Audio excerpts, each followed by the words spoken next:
Hello, welcome to Ask a Garden Coach, a show dedicated to answering your garden questions with good answers. And let's get into today's goodies. This episode is all about late winter. I live in the Pacific Northwest in Western Washington, and spring is definitely on its way. The crocus are blooming, the buds are starting to come on the trees, things are starting to pop out of the ground like phlox and different things like the primrose right here. And there's a lot to be done in the garden. It may not be the most glamorous work, but it's all good stuff. Our first question comes from Charity, and Charity says, I have a few young, small hydrangeas and rhododendrons in our garden that I'd like to move or transplant. When is the best time to do that? And what should I be sure to do so that they survive the transition? Pacific Northwest, Zone 8. Also, any chance that a rhodie can survive if I transplant it into a pot for a year. It's 2 feet by 2 feet, so still quite small. All right. When is the right time to move rhododendron and hydrangea?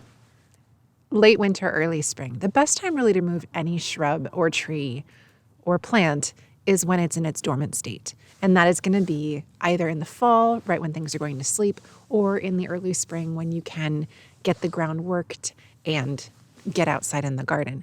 The reason this time is great is because the ground is still usually really moist and hydrated, and the roots are going to be able to find their way in the ground before the heat of summer sets in. Now, I will say, when you're moving any kind of plant and putting it into a new place, this first year, treat it like it needs more love. So you're going to have to water it more often, possibly even give it some shade from time to time, depending on where you put it, but keep those things in mind.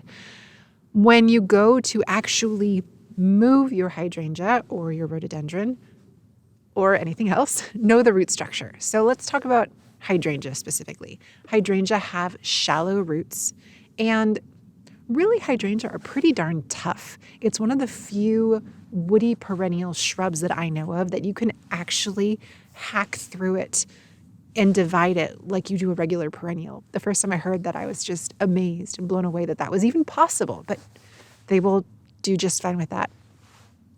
When you go to dig it, make sure you get a nice drip line around the plant. What is a drip line? Think about it as if it rains and the plant is fully leafed out, there's going to be this area right on the edge of where the leaves come out, that the rain's going to come down right there. And so you kind of look at the shape of the plant above the ground and go straight down, and you dig at that line, and that'll give you enough root structure. And most of the time, it's usually most of the roots, but that'll give you enough root structure for the plant to reestablish in its new home. If you run into any roots in the drip line that are just really hard and you can't get through it with a shovel, get some nice sterile pruners and prune cleanly through those roots. Do your best not to cut too many roots because the plant needs as much down there as possible to survive this new shock that you're putting it through. Once you get through that drip line, get your shovel in there and just start working around the entire exterior little by little, being very patient until the whole thing comes up. The best plants to do this with are going to be your smaller ones. So the ones that you're describing they should be just fine moving to a new home. When we bought this place, there was a hydrangea underneath some massive rhododendron over there, and it looked so sad. And I dug it up. It barely bloomed. It was very sad and sickly. I dug it up and I moved it to a new spot, and for the next 5 years, it was the most glorious purple blue coloring of a hydrangea.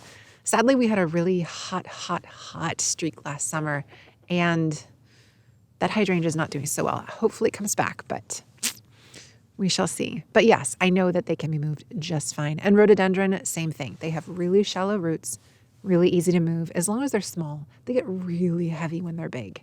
So small is fine. And putting it in a pot, be just fine. Just make sure you have something that's wide enough. The wider, the better. Keep in mind of that drip line. So if you have a plant that has like a 12-inch radius, you could maybe put it into a 12-inch pot. But you also want to have room for it to grow, so you would want to go to the next size pot so that it has opportunity to grow in that pot. The next question I have comes from Susan, and Susan asks, any suggestions about controlling wild rabbits? My hostas end up as stubs. Yeah, hosta, There's a love-hate relationship with hosta in the gardening community, I've found, because they are dear caviar, and the bunnies just love them. Those young tender shoots, they're actually edible. You can cut them and bring them in and saute them for dinner yourself if you want to give it a try. Before you eat anything of anything that I suggest in here, make sure you do your own research. I don't want to send you down the wrong path, but yes, hosta are bunny rabbit candy. Really, the best way to deter bunny rabbits in the garden is to not give them things they like, or at least give them a lot of different things around so it's harder for them to find the delectable treats that you have in your garden. Things like astilbe, Virginia, campanula, those are all plants that bunnies will not snack on for dinner. And so having alternatives like that is a really good way to go. But I understand sometimes, you really love your hosta, and what are you going to do?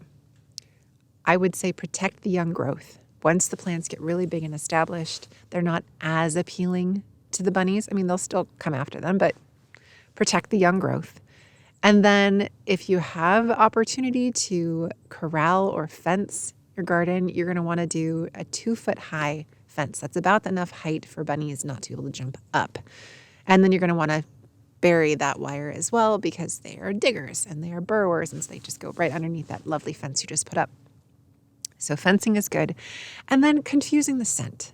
That's really the other thing, by mixing plantings and also bringing in some other scents into the garden.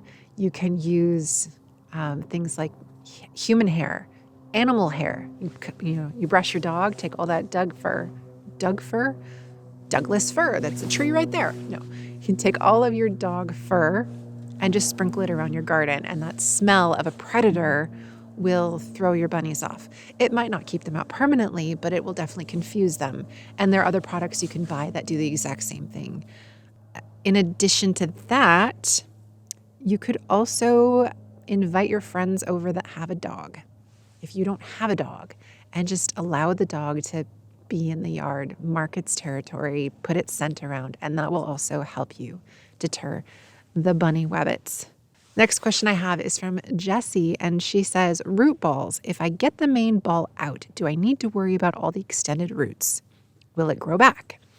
This really depends on the type of plant it is, because some plants, they are mound forming, or they have one trunk comes up that has basically one growing eye. The eyes of the new growth will always come out at the same spot. So if you get that out, lights out for that plant. Like a dahlia. If you take out the crown of a dahlia, it doesn't matter how many tubers are left in the ground, you have killed that dahlia.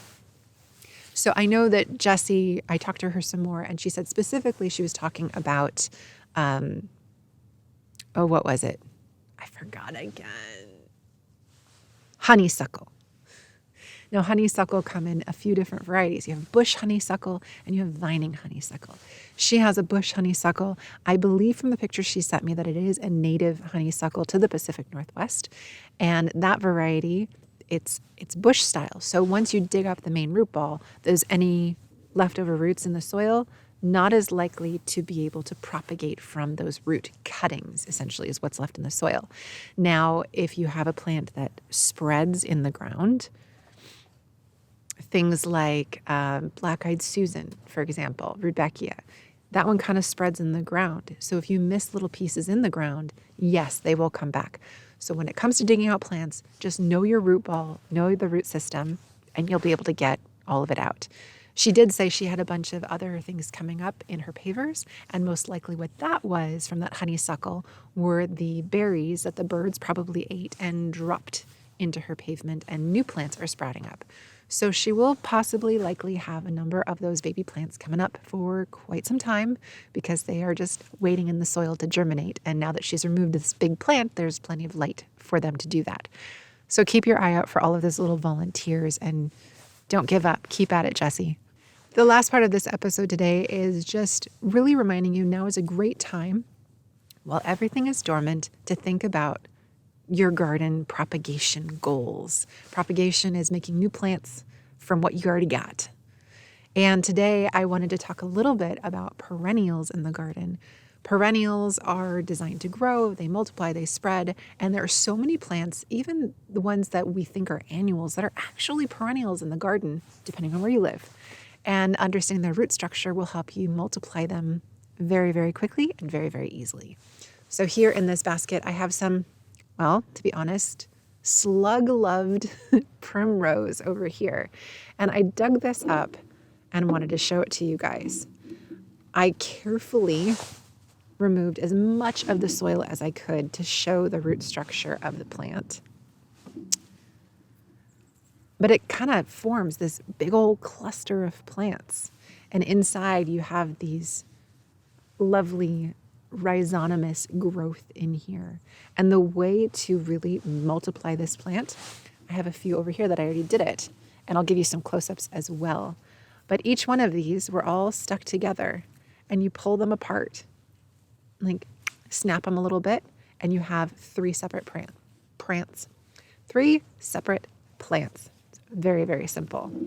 Another thing to keep an eye out for this time of year, bugs. We're outside. Another thing to keep an eye out for are all of your perennials that are just coming to life. I have a lot of sedum autumn joy emerging. The phlox I said are emerging. Soon the hosta will be up. And right when these things are popping out of the ground, oh, there's a whole bunch of daylily right over there. That would be another one. Right as they're popping up, it's a great time to divide those perennials. Now, when you're thinking about perennials, like, well, which ones do I divide now? And I've heard you divide this one in the fall, and I've heard you divide this one in the spring. Here's the rule. If it is a spring or early summer bloomer, divide it in the fall. If it is a summer, early fall bloomer, divide it in the spring. This one being primrose, and yes, I understand that they are blooming right now. And what am I doing? I'm dividing them. Some plants can handle it. And basically what it's going to do is it's going to diminish your flowering abilities of the plant for this season. But honestly, these are almost like a weed for me. I started with just a few when we bought the property 10 years ago, and now they are all over my landscape. They're really simple to multiply. I hope you have fun in the garden in your winter transition. I know you might not be where I am, where it's nice and green this time of year. So hopefully the snow will melt soon and you'll be able to get out in the garden. Or if you are in a warmer spot, I hope you get some reprieve from the sun so you can do some of these tasks as well. Thank you for watching this video today and joining me in the garden, in my garden. I would really appreciate it if you could like this video and subscribe to my channel so that I can help get more of this content out there. And if you have garden friends, share this with them. Leave your questions down below so I can have more videos in the future that are answering your questions, because you are who I am doing this for. Thank you for watching. We'll see you in the next one. Bye.